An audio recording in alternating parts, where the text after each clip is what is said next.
시청자 여러분 안녕하십니까? 안동데일리 조충렬입니다. 2026년 새해 넘치는 복과 행운이 가득하시길 빕니다. 자유민주주의를 지키기 위한 여러분들의 불굴의 헌신은 결코 헛되지 않을 것입니다. KBS가 지난 2024년 베네수엘라 현지에서 부정선거에 대해 심층 취재한 다큐멘터리를 짚어가면서 그 방송에서 다루지 못한 중요한 부분을 짚어보겠습니다. KBS의 짧은 다큐는 TV 현장에서 보급기를 양손에 움켜쥐고 절규하는 시민의 모습을 담아내며 진실을 가리고 입을 틀어막아도 민주주의의 주인은 결코 바뀌지 않는다는 이 메시지로 교훈을 남기고 있습니다.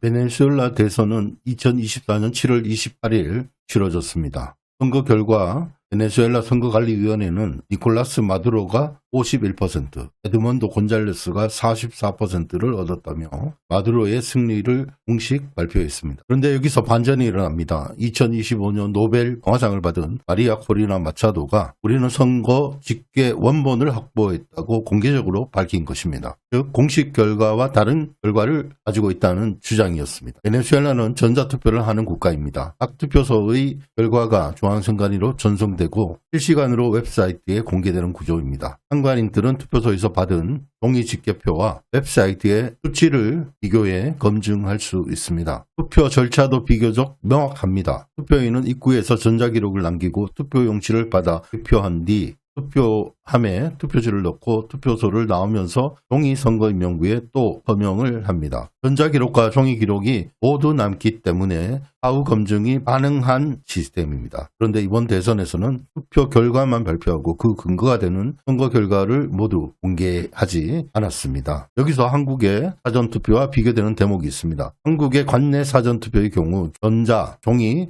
어느 쪽에서도 투표 사실이 기록된 선거인명부가 없다고 선관위가 밝혔습니다. 그리고 사전투표 명부 단말기 전체 조회가 차단되어 있고 실제 관내 사전투표자 수를 검증할 수 없습니다. 이런 불투명한 사전투표 제도는 국민의 신뢰를 얻을 수 없을 뿐만 아니라 민주적 선거 성립이 안 됩니다. 다시 베네수엘라 이야기로 돌아가 보겠습니다. 이번 대선에서는 여러 부정선거 정황이 포착됐습니다. 야당 장관인이 투표소에 들어가지 못하게 막히는가 하면 일부는 종이집계표를 몰래 촬영해 확보했다고 증언했습니다. 심지어 군인과 경찰들이 상관인들을 화장실에 가둔 사례도 보도됐습니다. 이렇게 시민들이 비공식적으로 모은 집계표를 분석해보니 놀라운 결과가 나왔습니다. 전국 투표소의 약 80% 정도를 확보해서 분석해 보았습니다. 그랬더니 마두로가 약 30%, 곤잘레스 후보가 약 67%, 선관위의 발표와 완전히 다른 수치입니다. 국제사회에서는 야당 측의 이 같은 결과를 받아들이며 마두로에게 투표 결과를 투명하게 공개할 것을 촉구했습니다. 이에 대해 마두로 정권은 강경하게 대응했습니다. 비공식 자료를 법원에 제출하면 처벌하겠다라고 경고했고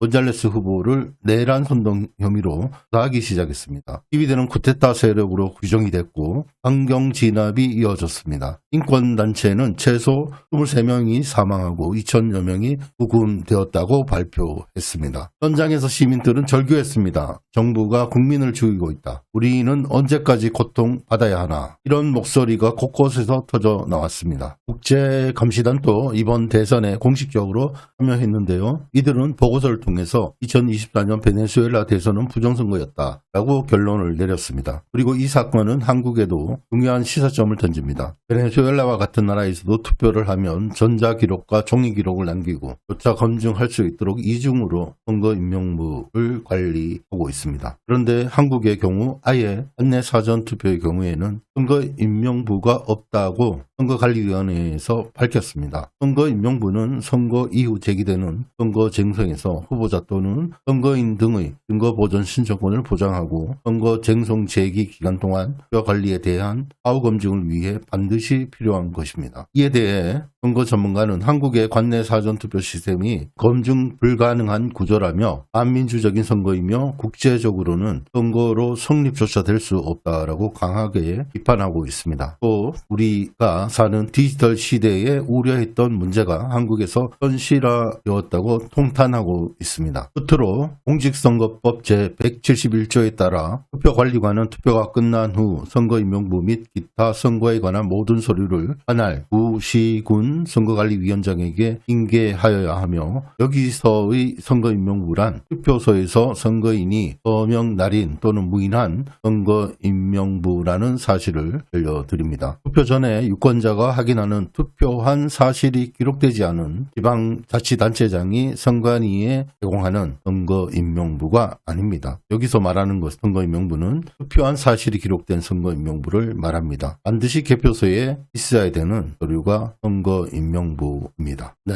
오늘은 여기까지 하겠습니다. 끝까지 시청해 주셔서 감사합니다. 고맙습니다.